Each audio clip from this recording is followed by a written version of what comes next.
de diciembre de 2020 presentó ciclos menstruales infrecuentes. Entre 50 a 60 días, en marzo del 2021, notó exceso de sebo en cuero cabelludo y caída constante de cabello Pero, que era stop, más stop.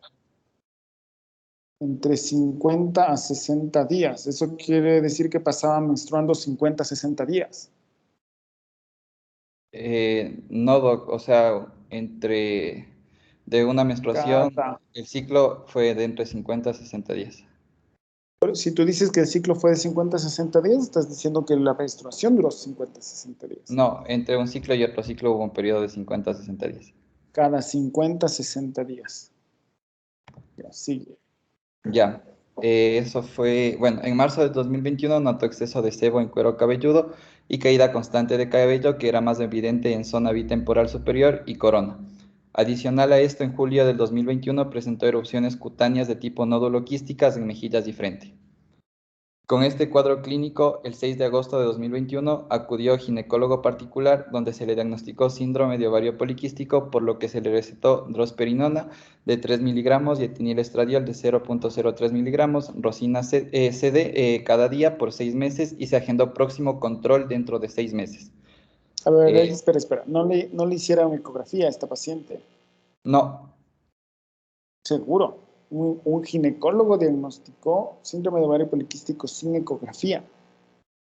Sin hacerlo, pedirle una ecografía. sí, doc, nos dijo que no le habían hecho ningún examen. Bueno, termina la anamnesis. Eh, Sigue. Ya, después de un mes del tratamiento, el ciclo menstrual se reguló, se controló caída de cabello y las erupciones cutáneas desaparecieron totalmente. El 3 de febrero de 2022 tuvo que suspender el tratamiento, puesto que le diagnosticaron trombosis venosa profunda en miembro inferior izquierdo. Actualmente la paciente lleva 2 meses sin tratamiento anticonceptivo y se encuentra tomando Rivaroxaban 15 miligramos, Xarelto cada día, ¿Por qué le dan el Rivaroxaban?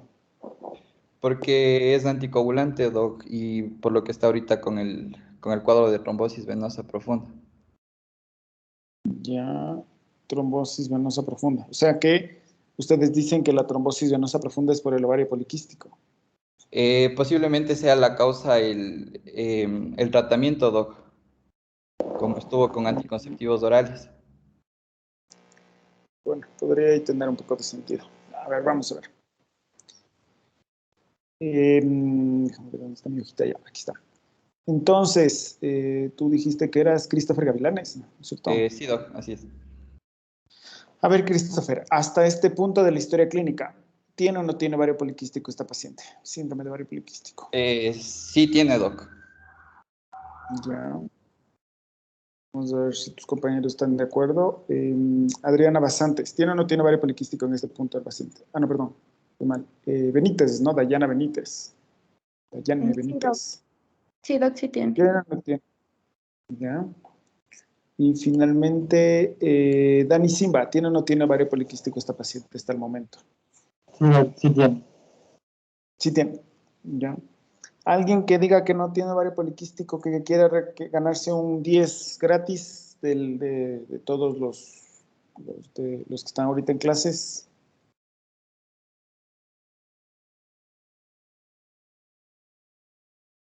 No, nadie. Bien, no tiene síndrome de ovario poliquístico porque el síndrome de ovario poliquístico es un diagnóstico de exclusión y por lo menos hasta donde está la historia, no sabemos si se descartó las patologías que deben descartarse para definir si esta paciente tiene síndrome de ovario poliquístico o no. ¿Cuáles son estas características que deben descartarse? Empezamos por donde terminamos. Dani. Ya, doc. Lo que debe descartarse son la hiperplasia suprarrenal congénita no clásica, eh, el hipotiroidismo y la hiperprolactinemia. Entonces, ¿por qué dices que tiene ovario poliquístico? Si sabes incluso hasta qué es lo que hay que descartar, no se ha descartado y sin embargo dices que sí tiene síndrome de ovario poliquístico. No cacho muy bien la lógica de ustedes. El síndrome de ovario poliquístico es un diagnóstico de exclusión. No es suficiente que la paciente tenga los criterios diagnósticos, además se debe descartar otras patologías que causan las mismas manifestaciones que el síndrome de ovario poliquístico. Hasta que esto no suceda, entonces la paciente no tiene síndrome de ovario poliquístico, por lo menos no como diagnóstico. ¿Ya? Me refiero a que podría ser una sospecha diagnóstica, pero no es definitivo. A ver, bien, veamos, sigamos la lectura. Antecedentes. Ya, doc. Antecedentes patológicos personales nos refiere quirúrgicos, apendicectomía a los 14 años, patológicos familiares, asma en abuela materna, hipertensión en abuelo paterno, vacunas COVID-19, Pfizer 3 dosis. En cuanto a los ginecobstétricos, menarquia 13 años, fecha de última menstruación el 21 de febrero del 2022, duración 5 días, flujo normal, frecuencia cada 28 días, inicio de actividad sexual 17 años, número de parejas 4, pap test hace 7 meses sin alteraciones, tiene 0 gestas, 0 partos, 0 abortos, 0 cesáreas, método anticonceptivo, el preservativo. O sea, si es que tiene 0 gestas, ya para que tienen que aclarar todo lo demás, me parece. Sigamos. Ya, doc. Hábitos fisiológicos, recuento alimentario diario, desayuno, granola con fruta y yogur, almuerzo, arroz, menestra, ensalada, pollo y jugo, media tarde, café, sándwich de jamón y queso, merienda, ensalada con pollo. Hábitos de ejercicio ninguno, micción 4 veces al día, defecación 1 vez al día, sueño 5 horas, reparador. Hábitos tóxicos, tabaco no refiere, alcohol no refiere, drogas no refiere, medicamentos Rivaroxaban 15 miligramos. Historial familiar y social, relación intrafamiliar buena, vivienda departamento arrendado de un piso, 2 habitaciones, sala, comedor, un baño, número de personas que habitan en la vivienda una, servicios básicos, agua, luz, teléfono, internet y alcantarillado, ¿se considera el sustento de la familia? No.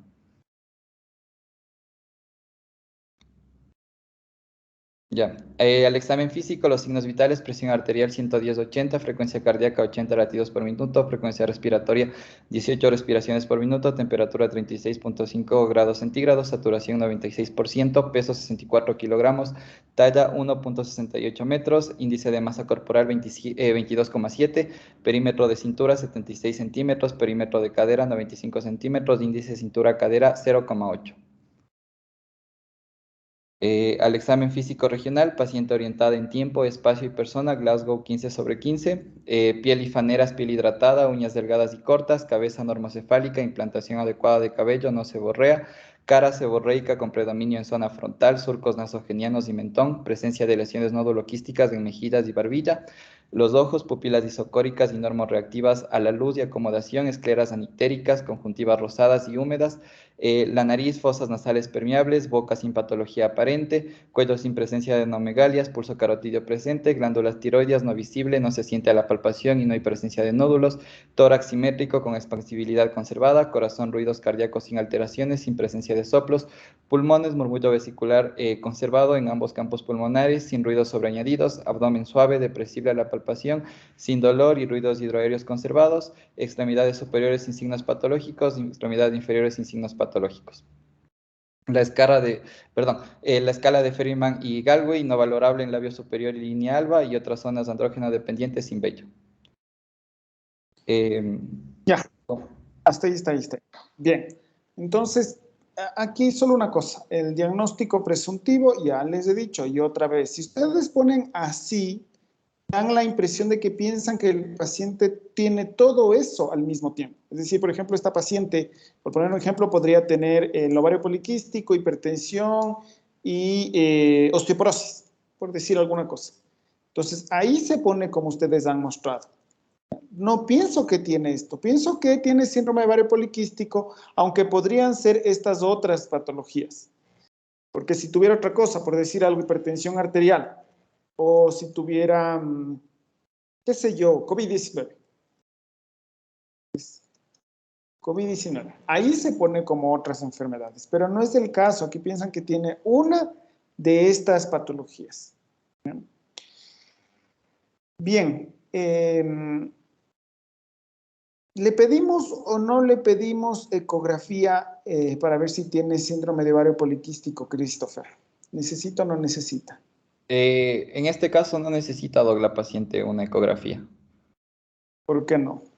porque para uno bueno, para los criterios de ovario poliquístico principalmente son tres y debe cumplir dos de estos. Entonces, la paciente en nuestra historia, en la historia clínica, pues ya cumplía con dos de estos y la ecografía sería en vano. No nos ayudaría el diagnóstico. Bueno, nos ayudaría, pero no es necesario la ecografía. ¿Ya?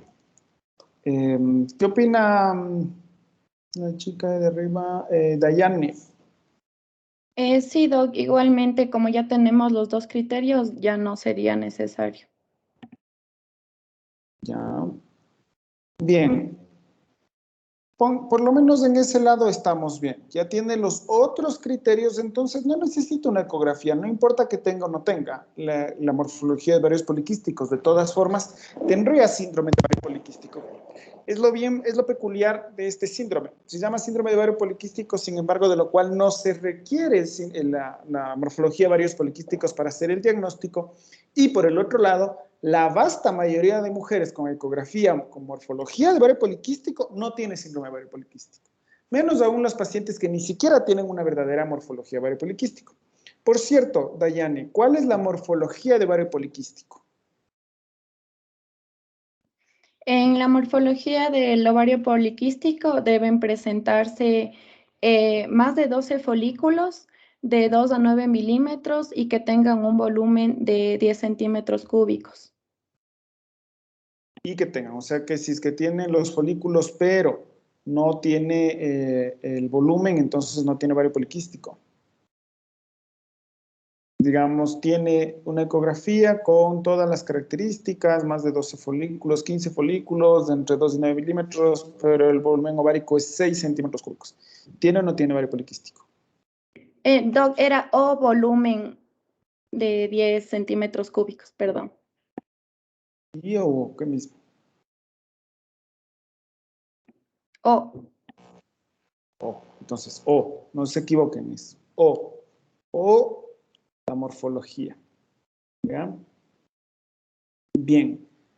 ¿Cuáles son las otras manifestaciones del síndrome de ovario poliquístico, Christopher?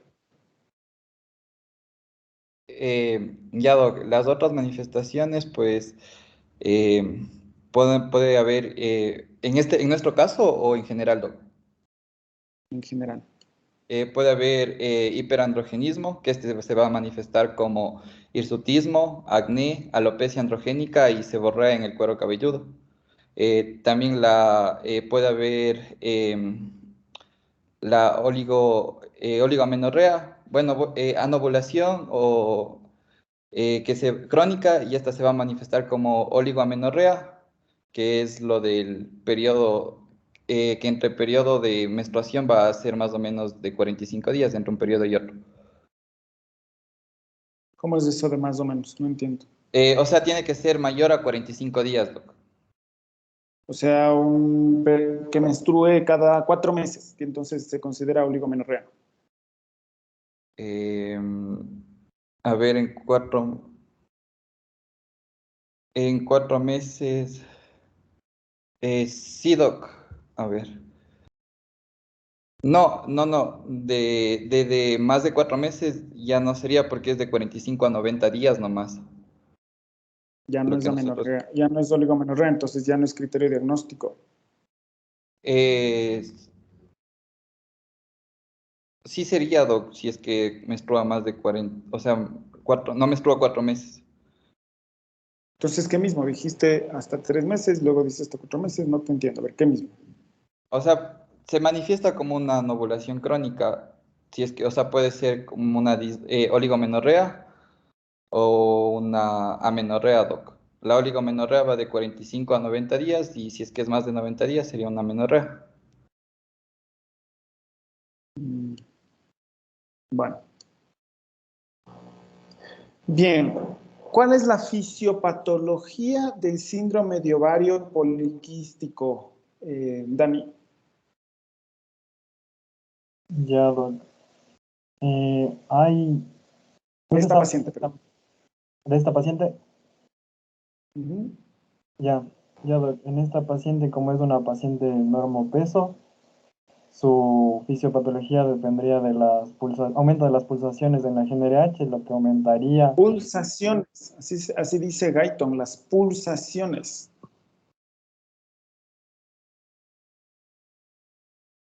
aumento de los pulsos. Los pulsos. Pulsos. Aprendan a hablar como si estudiasen medicina. Pulsos, no pulsaciones. Esa palabra no existe. ¿Ya? ¿Qué pasa con los pulsos? Ya aumentan los pulsos de GNRH, por lo que va a aumentar la LH más que la FSH. Y entonces en los ovarios se va a producir, va a haber un aumento de los andrógenos. Y estos tampoco ya no se van a transformar a estrógenos porque ya no hay tanta FSH, por lo que van a salir de la teca externa, van a salir a la circulación y van a inhibir la GNRH.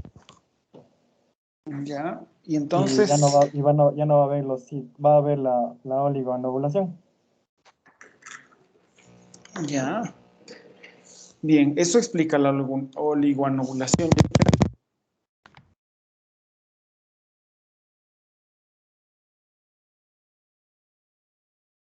Dani, ¿y el hiperandrogenismo? ¿Por qué se produce?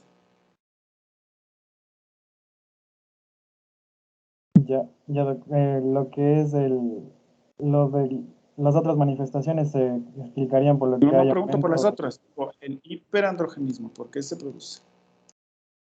por lo que hay aumento de los andrógenos en la circulación sanguínea. Chistoso. Y ¿Por qué se produce el hiperandrogenismo?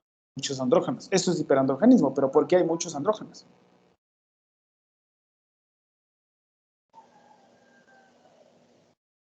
por lo que aumentan los andrógenos en los folículos, en la teca Pero, externa, donde ¿por qué salen de ahí, ¿por qué aumentan los andrógenos en los folículos? por el aumento de la LH. Y entonces, ¿por qué hay hiperandrogenismo? Porque la LH estimula selectivamente a las células de la teca externa y estas se encargan de la producción hasta andrógenos. Luego estos andrógenos deberían pasar a las células de la granulosa y ahí transformarse en estrógenos. Como la acción de las células de la granulosa depende más de FSH que de LH, y como la LH es la que está aumentada, por eso se produce este exceso de andrógenos en la paciente con síndrome de ovario poliquístico por esta fisiopatología. Bien, ahora Christopher, eso es en la mayoría perdón, en esta paciente, pero esta paciente es la excepción de la regla, ¿no? ¿Por qué es la excepción de la regla esta paciente? Sí, Doc, porque la causa más frecuente es la obesidad, que esto explica alrededor del 75% de los casos del síndrome de ovario poliquístico. ¿Ya? Y, en esas pacientes, ¿cuál es la fisiopatología? Bueno, como recordamos que cuando hay obesidad, aquí los adipocitos van a producir citocinas y estas van a causar alteraciones en el gen de la insulina y este gen, pues, o sea, ya no permite que la insulina se Alteraciones una en al el receptor. gen, o sea que la secuencia de aminoácidos de la insulina cambia por acción de los adipocitos, de las citoquinas de los adipocitos. O sea, la respuesta al gen, Doc, es lo que hace que haya Por eso, ¿qué significa la respuesta al gen? ¿Qué es un gen?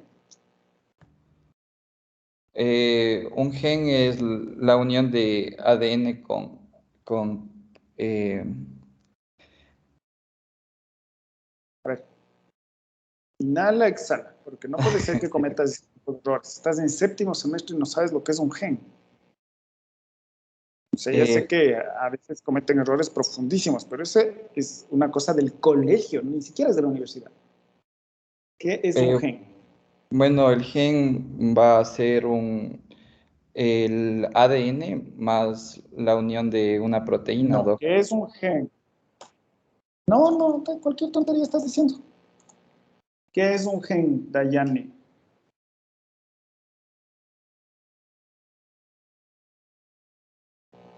Sí, Doc, ya. Dayane, Sí, ¿me escucha ahí? Es la sí, secuencia del ADN que sirve para codificar una proteína. Es una unidad ya, de entonces, información. ya, ¿cuál es la fisiopatología más frecuente de síndrome de ovario poliquístico?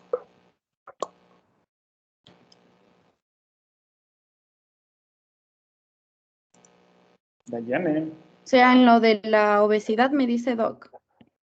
no sé, tú tienes que decirme, yo te estoy preguntando, cuál es la fisiopatología más frecuente en síndrome de ovario poliquístico? Esa es mi La pregunta. obesidad. Sí, la obesidad. Ya, ¿y por qué la obesidad? Eso es etiología. Yo pregunté fisiopatología. ¿Cómo la obesidad produce síndrome de ovario poliquístico? Por la resistencia a la insulina. Entonces, solo me lleva más preguntas. ¿Por qué se produce resistencia a la insulina en síndrome de ovario poliquístico?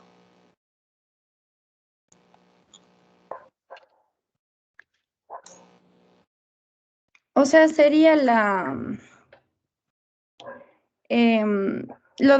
que sí dijo Chris, lo de los adipocitos, Doc, que se producen las citoquinas, se altera la respuesta del gen de la insulina y ¿Cómo es eso de la saltar a la respuesta de... ¿Cuál es la respuesta de un gen? Es lo que yo no logro entender, no me entra en la cabecita. O sea que la insulina se va a unir al receptor, pero no va a desencadenar una respuesta intracelular. Y por lo ¿Y eso tanto, qué tiene que ver con el, perdón, ¿y eso qué tiene que ver con el gen de la insulina?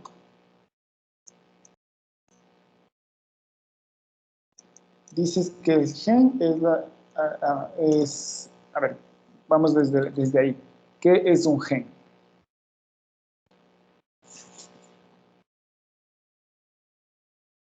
es la secuencia de ADN para codificar una proteína. Ya, ¿y cómo es que la secuencia del ADN no tiene una respuesta? Quieres decir que la secuencia de ADN no sintetiza la proteína. Eso es lo que quieres decir. O sea, el receptor, Doc, se vería dañado el receptor Del gen. de la insulina. Pero no dices que es un problema del gen, ¿qué mismo es un problema del gen, del receptor, qué mismo? No entiendo. O sea, las citocinas atacan al receptor de la insulina, Doc. No, eso sería. ¿Sabes? El Google no funciona bien, ustedes. Entonces no tiene nada que ver el gen de la insulina, está perfectamente bien, la insulina se transcribe normalmente, el problema es en el receptor. Bueno, ahí, ¿por qué la resistencia a la insulina produce síndrome de ovario poliquístico? Porque no se desencadena la respuesta que realiza la función de traslocar los receptores GLUT y como la glucosa se queda en la sangre, entonces se va a estimular la producción de insulina y entonces se va a crear la resistencia a esta y por ende la hiperinsulinemia. Entonces, cuando el tejido adiposo resiste a la insulina, existe en cambio una sensibilización por parte de los ovarios a la insulina, lo que hace que las células de la teca externa, eh, aumenten la producción de la testosterona y la androstenediona. Y por lo tanto ya se daría el aumento de los andrógenos ováricos. Bueno, más o menos. Por ahí va la cosa. Ahora necesito que me expliquen, ya, es cierto, perdón, antes de pasar. Vengo pensando en la misma pregunta, pero todavía no he podido pasar. Dani, esta paciente hizo trombosis venosa profunda y dicen que es por los anticonceptivos. ¿Cuál es el mecanismo por el cual los anticonceptivos producen trombosis venosa profunda? Ya, Doc. Los mecanismos por los cuales produciría esta trombosis sería que estos estimulan eh, los anticonceptivos aumentan los factores de la coagulación, o sea, el factor 2, el 7, el 8 y la protrombina y el dímero D, y también disminuyen los factores anticoagulantes como la antitrombina y la proteína S. Y también este medicamento era como que más propenso a producir los trombos, por lo que lo investigamos. ¿Cuál es este medicamento? La drospirenona. ¿Y por qué la drospirenona tiene mayor frecuencia de trombosis venosa?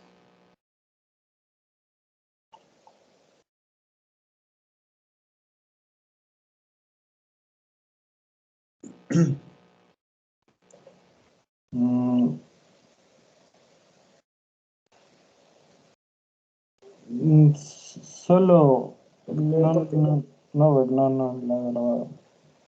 solo nos mencionaba, y lo que investigamos del medicamento es que es más propenso que este medicamento a otros como el levonorgestrel, que esto no era tanto el riesgo. Si yo no estoy diciendo que no, yo te estoy preguntando por qué.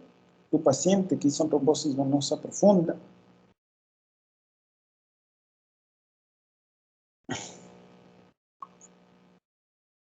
Porque aquí hay un detalle importante. Entonces, si fue la drosperinona, entonces tenemos un anticonceptivo sin drosperinona. ¿Qué opinas, Christopher? Doc, de acuerdo a la bibliografía que leímos, decía que todos los anticonceptivos combinados tienen riesgo de causar o desarrollar trombosis. Entonces, ¿no es cierto lo que dice tu compañero que la drosperinona es más frecuente? Sí, Doc, sí es verdad. O sea, decía de acuerdo a algunos estudios decía que la drosperinona, bueno, este anticonceptivo que es la Rosina CD, que es de etinilestradiol más drosperinona, tenía más, o sea, era más frecuente que haya cuadros de trombosis venosa profunda en relación a otros. Pero bueno, no entendí. Entonces, no es la drosperinona, sino que es la combinación, esta combinación O específica. sea, el anticonceptivo, Doc. El Me anticonceptivo, mareas todavía peor. Me mareas peor. ¿Qué mismo? No entiendo. La verdad que no te entiendo. Porque yo estoy tratando de ver por qué esta paciente hizo trombosis venosa profunda. Entonces dicen que es del anticonceptivo.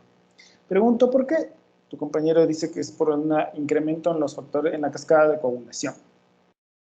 Luego pregunto si es que ese es un efecto de todos los anticonceptivos o este. Dicen que es de todos, pero que es más de este, o no es más de este, Cristo. sí, Doc. De esta combinación en particular. ¿Ya? Entonces, ¿cuál de los dos ingredientes o son los dos los que tienen mayor riesgo de síndrome de ovario poliquístico? Perdón, de trombosis venosa profunda.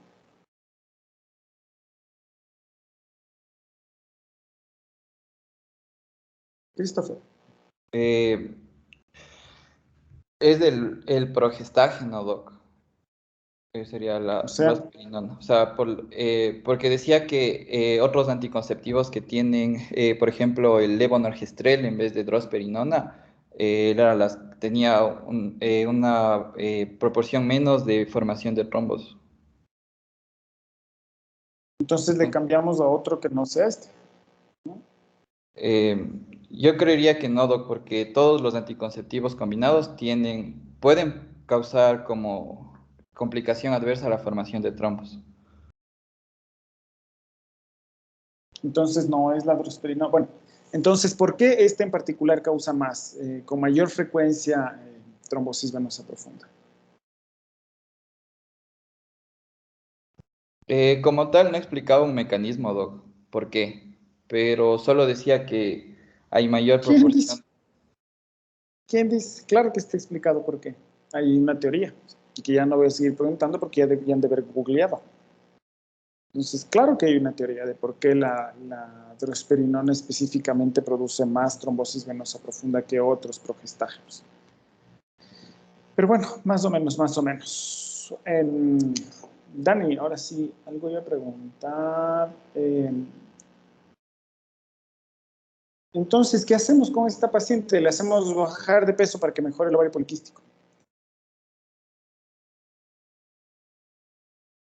Eh, o sea, en esta paciente, como es normopeso, no, o sea, tendría que mantener su peso, pero como mencionaba también que las dos fisiopatologías que le mencionamos pueden estar al mismo tiempo, tal vez un aumento de peso pueda también ser otro causante del síndrome del ovario poliquístico. Por lo tanto, está esto de la dieta y Ustedes siempre tienen unas preguntas que me dejan desconcertado. ¿Le hacemos bajar a esta mujer de peso, sí o no? En términos No, de su no, síndrome de ovario no, poliquístico. no es necesario que se mantenga en ese peso. Pero si le mandaste a la nutricionista a hacer 30 minutos de ejercicios diarios. O sea, no. Esos son tus compañeros los erróneos. Tú les dijiste que no, pero no te hicieron caso. O yo estoy leyendo mal.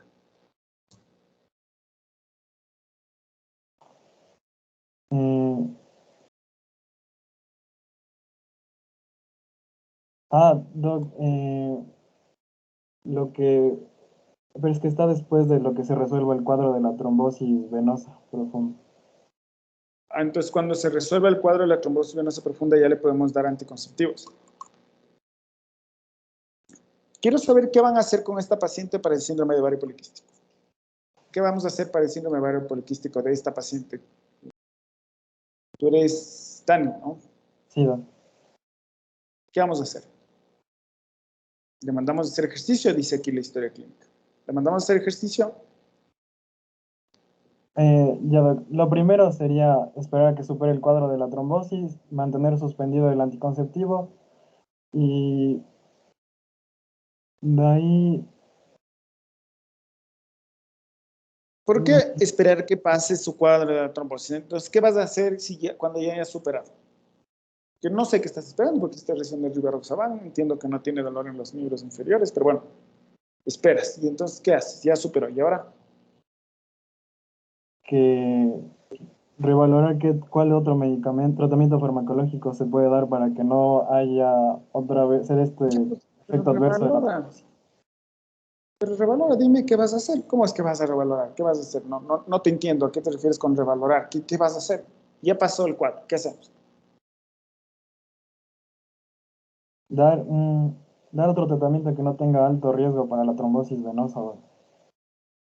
Le pones en la receta. Indicación 1. Otro tratamiento que no tenga riesgo de trombosis venosa. Eso es lo que vas a poner en la receta. Dani. No.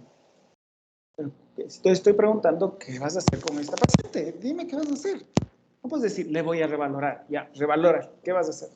No puedes decirme, le voy a dar un tratamiento que no tenga riesgo. Ya, ¿cuál? ¿Qué le vas a hacer a esta paciente?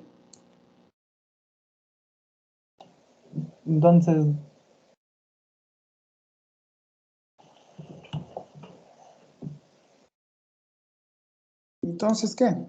tal vez dar antiandrogénicos, como la Le ponemos una espironolactona. receta que diga antiandrogénicos. Como la Una receta que diga espironolactona. espironolactona. ¿Cuánto? ¿Cuál? De 50 a 100 por vía oral. Tome de 50 a 100. Sí le vas a poner en la receta. Tome de 50 a 100. Quiero una prescripción. Quiero un tratamiento para esta paciente. No le puedes decir tome de 50 a 100. ¿Qué es eso? ¿Qué mismo toma, doctor? ¿50 o 100? Ya, entonces, o un día tomo 50 y otro 100. Espironolactona de 50 de 100 miligramos por vía oral, 2 veces De al día. 50, de 100. Ahora De dijiste 100, 100, ahora dice 50. De 100, Ya, 100, una vez al día. Ajá. Dos veces al día, ¿no? 2 veces al día. 200 miligramos por día. ¿Ya? ¿Nada más? No le controlas. Dice, tome esto y ya está, solucionado. Chao. Y controlen.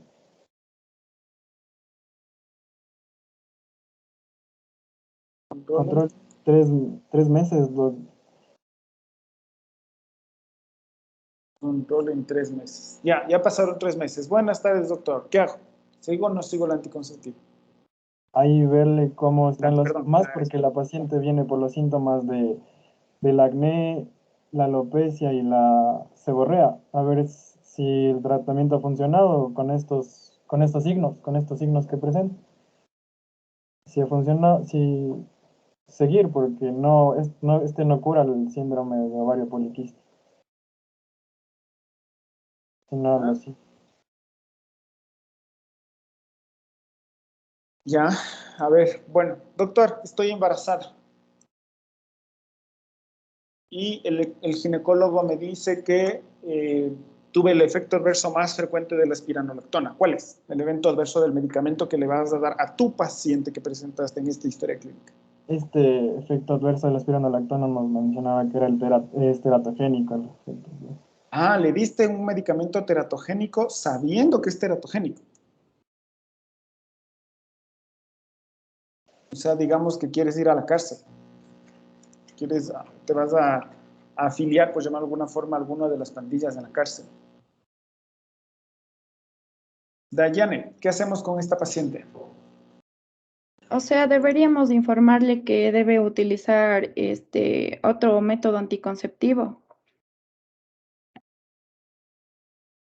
Otro método anticonceptivo. Ah, así le digo. O utilice otro método anticonceptivo. ¿Cuál? Ah, no sé. Así. ¿Por qué les cuesta decirme el tratamiento? Quiero que le den un tratamiento a esta paciente. No quiero que me digan 3 a 6 meses, 50 a 100 miligramos, otro. No, no. Quiero que me digan, usted, señora, tiene que hacer esto, esto y esto. A ver, ¿qué vamos a hacer?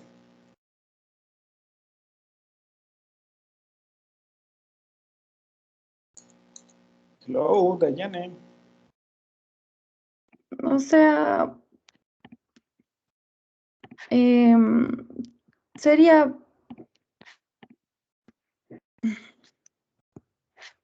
No saben qué hacer. lo del espironolactona, doc. Teratogénica, no importa. Chuya vida. No te importa. ¿O qué vas a hacer? Porque ya te dije, no solo le diste espironolactona, se quedó embarazada con malformación congénita. Tú dices, no importa, igual, eso es lo que hay, así es la vida. No, doc, es que informarle que no puede quedar embarazada mientras... No puedo, mientras pero me quedé embarazada. ¿Cómo me dice que no puedo? Sí, ya pude.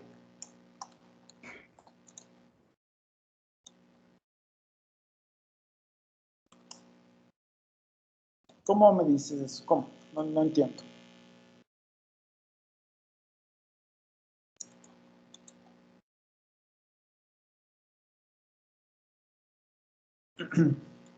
Hello. ¿Sabes la diferencia entre no deber y no poder?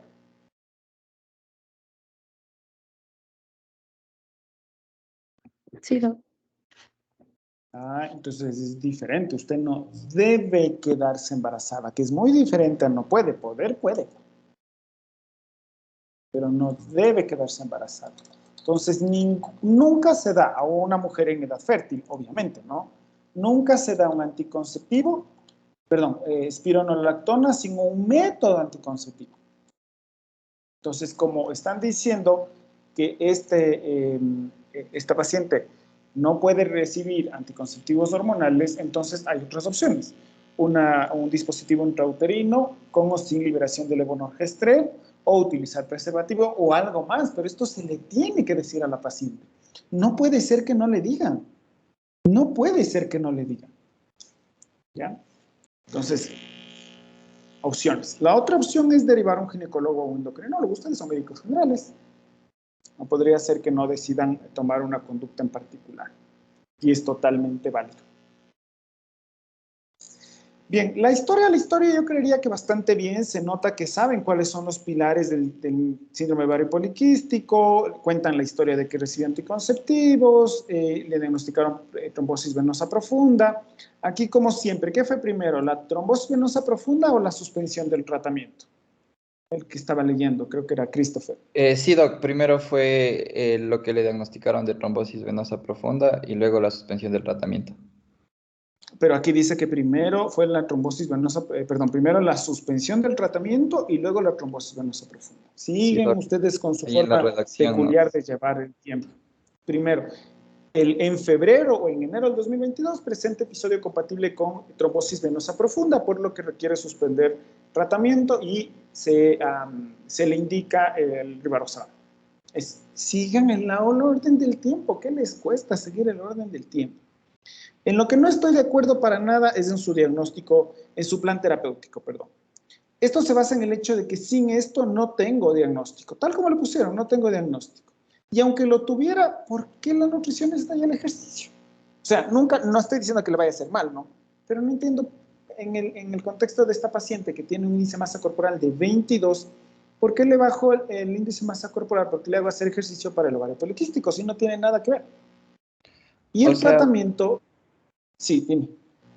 Doc, o sea, nosotros más pusimos como tal vez una medida para que no haya riesgo tal vez de que la paciente haga un sobrepeso, Doc.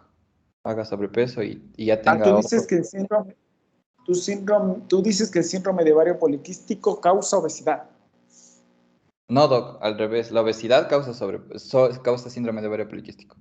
Entonces, por qué la reducción de peso? A ver, explícame. Explícame porque yo no entiendo.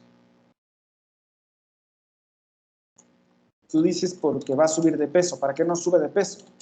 ¿Y por qué va a Eh, subir de peso? o sea, tal vez si es que cambia su estilo de vida, Doc. Una dieta más, o sea, eh, un estilo de vida más sedentario, tal vez. Ya, pues Cambie- digámosle que no fume también. Por si acaso fume. Digámosle que deje las drogas también, ya que por si acaso voy a usar drogas, ¿no es cierto? Yo no entiendo por qué para prevenir. Tiene un peso índice masa corporal normal. O sea, insisto, no me parece que esté mal. Lo que no entiendo es por qué es un plan terapéutico para el ovario poliquístico. Esto es lo que no entiendo. ¿Qué tiene que ver el no subir de peso con el ovario poliquístico si no tiene un peso alto? Farmacológico, mantener suspendido el anticonceptivo oral. Eso no es un tratamiento. Nuevamente, no estoy en contra, pero no veo cuál es la lógica de eso, de que esto tenga que ver con el síndrome ovario poliquístico, si tiene que ver con que son una trombosis venosa profunda. El tratamiento podría ser darle espironolactona con un método anticonceptivo. Eso podría ser. Espironolactona más DIU, dispositivo intrauterino o preservativo o alguna cosa así.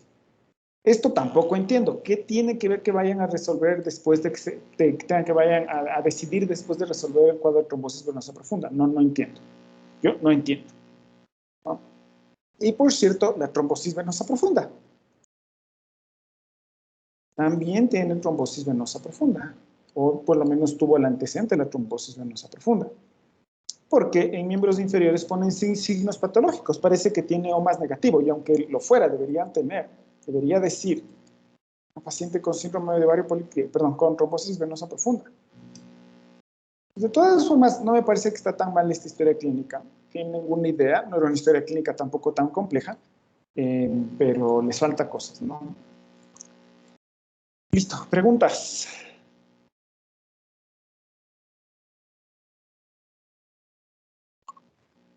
¿No?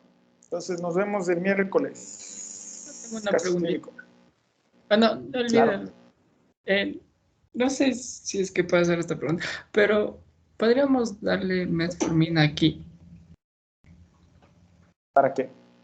Porque, o sea, se ha visto que la metformina también ayuda a sensibilizar perdón, a sensibilizar los receptores de insulina y, o sea, como ¿Ya? tiene la trombosis por estos anticonceptivos, no sé, o sea, sería una mejor opción tal vez. Es que ahí es donde estamos en detalle, para disminuir la resistencia a la insulina. En esta paciente, ¿hay resistencia a la insulina aparentemente? O sea, la fisiopatología del ovario poliquístico de esta paciente incluye la resistencia a la insulina. Ah, ya, ahí sí, Ujú.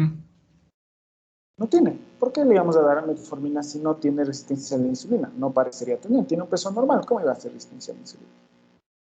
Buena pregunta, pero así razonamos todos. Listo. ¿Alguna otra pregunta? Doc, Doc, disculpe, Sí, ¿qué pasó? Doc, disculpe una pregunta. Nosotros ya le enviamos la historia clínica, pero no sé si le volvemos a enviar la historia clínica que nos toca el día miércoles. No, no, si ya me han enviado y ya está. No hace falta que me envíen varias veces. Doc, disculpe, los chicos me habían hecho la pregunta de que al corregir el caso clínico lo suben netamente por el Teams y de manera individual o grupal. ¿Cómo suben de manera grupal? Disculpen, no entiendo. O sea, Hoy he venido o sea, con mucho sentido, sí, según veo. o sea, o sea, suben el documento y en el cual están ya los 3 nombres de las 3 o 2 personas del grupo y con eso es necesario. O cada persona individualmente tiene que subir. Cada uno tiene la misma historia, obviamente, ¿no? Porque es la misma historia. No van a Ya, ver cada historia porque es un trabajo grupal, pero suben todos en su propio Teams. Doc, disculpe, ¿nos podría ayudar con la nota de nuestro caso? Sí, claro.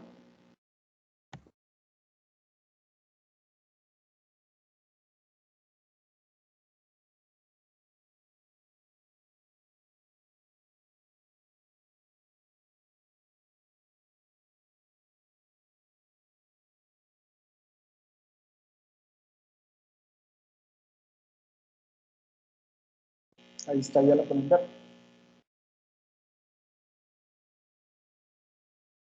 Listo, Doc, muchas gracias. Listo. Chao, chao.